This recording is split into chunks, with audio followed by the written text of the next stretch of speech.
Hello everyone!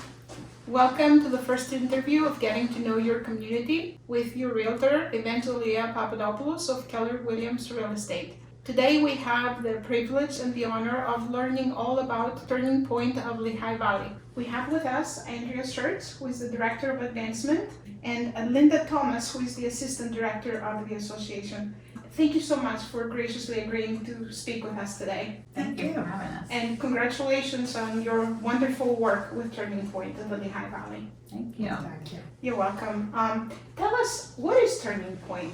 We are the domestic and intimate partner abuse in Lehigh and Northampton counties. So we help all survivors of domestic and intimate partner abuse who are seeking safe shelter. They're in an emergency situation. Maybe they want to call us and talk through their situation for some counseling. We can help with protection from abuse orders in the courthouse. We educate the community. There's just a lot of different things that we can do. We're not just, a shelter. Yes. We're a lot more than a shelter. We have a lot of programs and services that benefit people that are going through, some tough times and along their healing journey. Mm-hmm. In addition to that, anybody who doesn't know how to help somebody or wants more information, they're always welcome to call our 24/7 helpline as well. You don't just have to be in crisis to call our helpline. And what is it, that hotline? So our hotline number is 610-437-3369. What are the types of abuse you deal with, and what are some of the common social and environmental factors that may lead to that?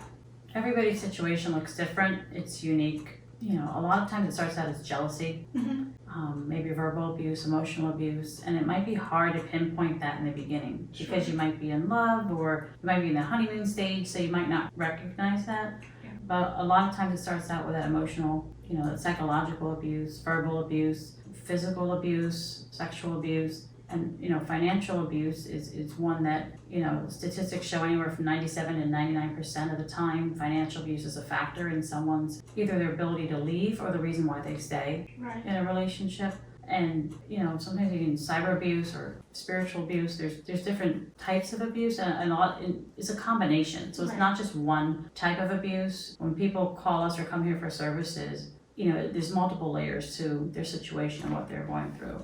Oftentimes people don't even realize that they're in an abusive relationship. Mm-hmm. So, we may be the first person that's telling them that this is, what they're experiencing. They know that something's wrong, but they don't know what. Right. So. And what are some of the common misconceptions that you find people are dealing with when thinking about domestic violence or Turning Point?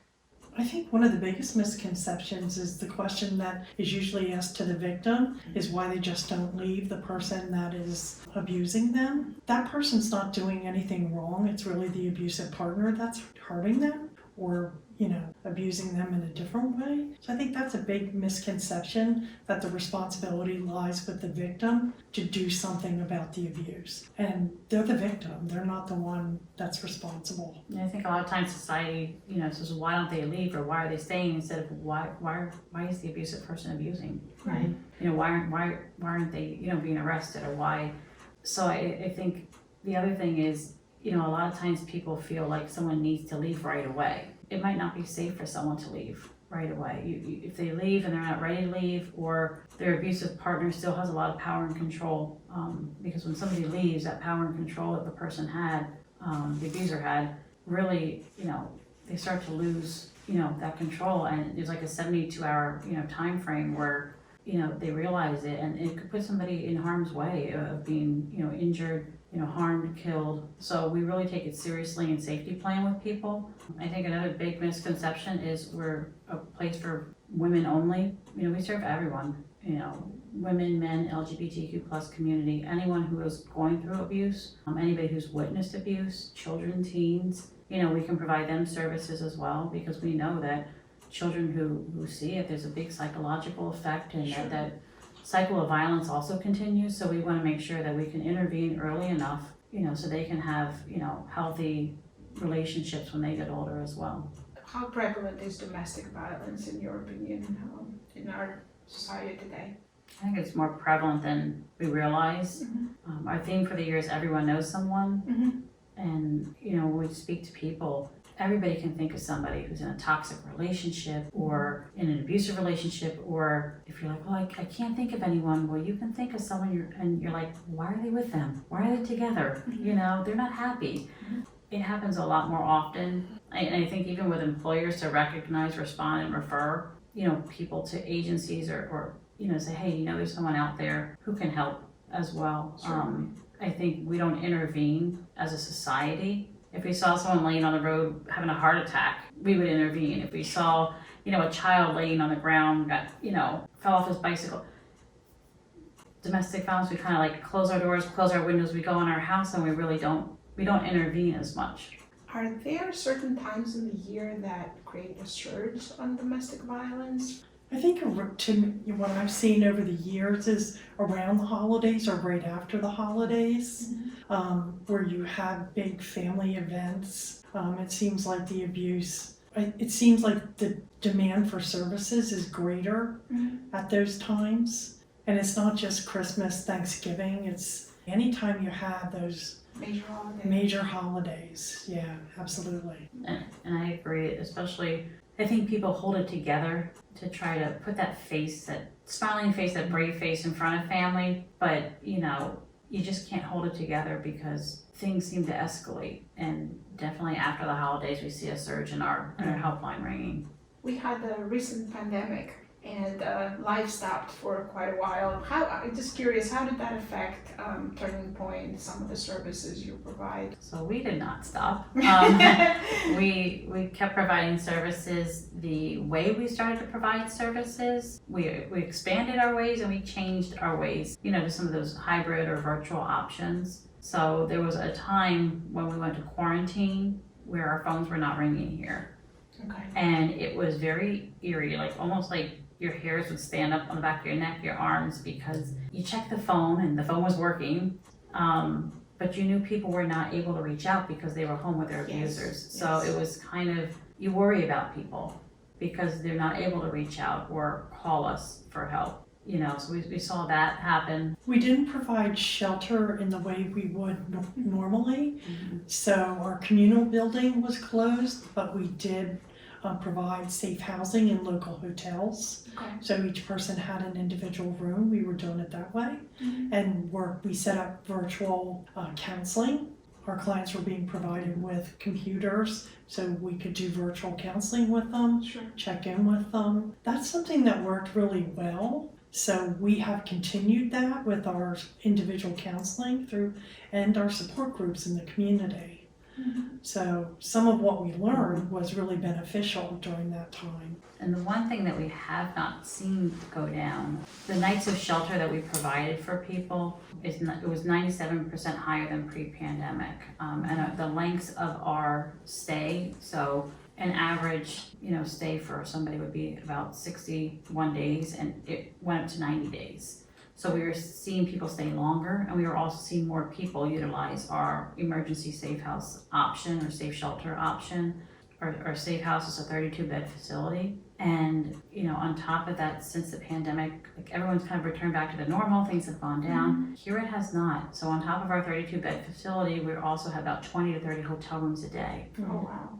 And last fiscal year in 2021, 2022, we spent over $300,000 in hotels. Wow, amazing. Because we don't want to say to somebody, I'm sorry, you know, we can't help you, or there's no room at the inn, or, you know, today's your day to die, good luck, you know. So we want to make sure that if somebody is in need and they're in crisis and they're fleeing, by all means, let's help them.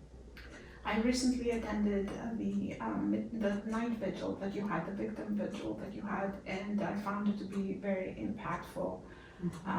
It was just very emotional, and I just wanted to tell you thank you for that. And do you have any other events that are coming up that the community can participate and learn more? So we have, we have our outreach team that, you know, they can do trainings, you know, upon request, that we can train workplaces, community people, schools. The events that we have some that individuals can help, you know, on their own. Like we have a holiday gift card drive coming up where we provide gift cards for, you know, our clients to go purchase an item for for their child because they know what they really want for the holidays. Correct. Or even to provide a gift card for themselves as well, because a lot of times they feel like they don't deserve anything. Now let's give you something for the holidays as well. Sure. So we have that. We have our 2023 virtual spring auction coming up from March 3rd through March 10th. And we're looking for sponsors and people to donate items for our auction. And that last year was our second year. We learned a lot from the first year, but it has really expanded and grown, and there's a lot of community excitement around the auction as well. I'm sure you'll find some wonderful sponsors, and best of luck with that. How can we support your efforts as individuals or as a community? What else can we do to help you? I think one of the ways that you can help is by learning and having a better understanding about domestic and intimate partner abuse. So when you encounter that, you have information and resources, you know more about us to be able to pass that on to people. Supporting us through our events that we have for fundraising. We always have a wish list on our website where there's items that we need all the time. Those are some of the ways. Absolutely. We even have a place on our Ways to Give page where, you can type in your employer's name and they'll tell you if they match, dollar for dollar donation that you can, if you're donating anyways, your $50 could become $100 because your employer matches that donation. So, there's a lot of different ways people can get involved, but I think, like Linda said, one of the biggest ways is learning. Learning about it, learning how to, if you see somebody going through a situation, what to say, what not to say. We never want to use words that blame somebody, or we don't want to judge somebody either, because we don't know what they're going through. We're not in their shoes. Right. We don't know their situation, and maybe somebody got out of an abusive situation and something might have worked for them, but that might not work for the next person, or that might put them at risk. So, we want the community to understand that everyone's situation is unique, and listen, support, let them know that we're here. If they need to make a phone call with the person, if sometimes it's just that moral support, like I need my friend to make a phone call. Last year we had over 2,500 helpline calls, of people calling in for help. So, we are here to answer the call. It is a 24-hour hotline, correct? Absolutely. Yes. One of the other ways is we do go out into the community, businesses, churches, and do trainings and provide resources so that people are more aware and have the information, the pamphlets, whatever, to provide to, individuals that they may come encounter with. And we have community people that say, hey, I was at my doctor's office, I didn't see your poster. Here's my doctor's office, can you call? Sure, we'll call. So I think that's definitely a way that people can help, as well as we're always looking for volunteers to do our direct service work with, answering our helpline, working with our clients. And it is an intensive training to go through the process. People get trained the same way our staff does, but having those trained advocates who are volunteers help us with our day-to-day work, and our helpline would be, it's a great addition to the work that we do. What would you recommend to a person that may find themselves in a chronically abusive situation? What is the advice in order to escape that? I would say initially would be to call our helpline and to talk to someone and try and build up a support system, and to really be prepared when leaving a relationship. Like Andrea said, when someone leaves, it does increase their potential for lethality.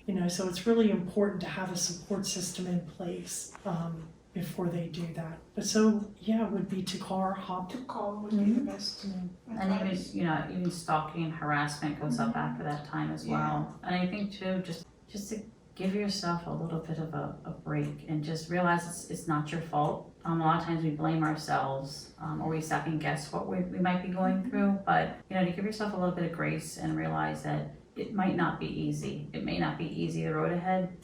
Eventually, that rocky road will smooth out, but to surround yourself with a support system, because typically you're isolated and you don't have that support from friends and family anymore because the abuser has kind of undermined you, or made you feel like you don't need them. So to really get integrated with a support system here at Turning Point. What would your best advice be for someone that find themselves in an incident that has escalated?